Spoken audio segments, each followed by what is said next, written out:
kaMzukulu eyaphuma ngoDisemba. Album imnandi kakhulu kaMzukulu, ayikhiphe ngeyi-12 zikaDisemba. Sibheke iy'ngoma zakhe ukuthi zihamba kanjani online. Ingoma yokuqala nje ethi ubasela ama-X iyona ekhombayo ukuthi izoshaya i-1,000,000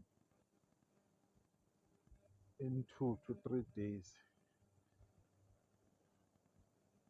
if possible. Ingoma ezahle kakhulu.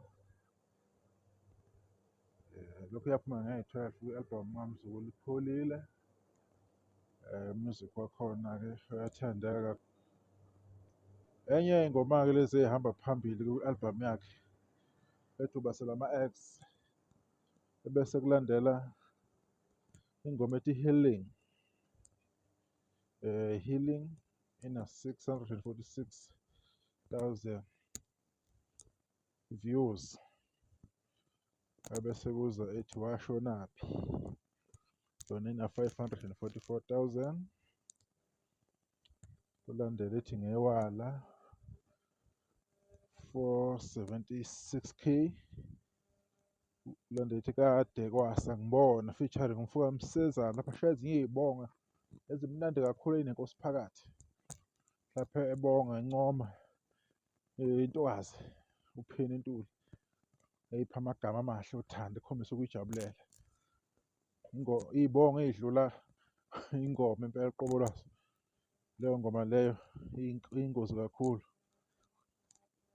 Ebese kuba lena ethi ngezwa ngawe featuring Londeka Shangazi, ina-301K views. Kulandela ethi ngabe kwenziwa yini featuring Londeka Shangazi futhi, ina-222K views. Ethi Alamo 195K. Yini lena engaka 184K. Bengingazi 164K. Akusenandaba 146K. I mean 143K. Ingilosi 138K. Bese kuba yilethi hamba 114K. Zimi kanjalo-ke iy'balo zey'ngoma kaMzukulu ezaphuma ngeyi-12 Disemba. Album yakhe abantu abaqhubeka bayi-enjoye, bayithokozele online, Spotify, YouTube, iTunes, Deezer, kuwona wonke ama-platform. Nisale kahle.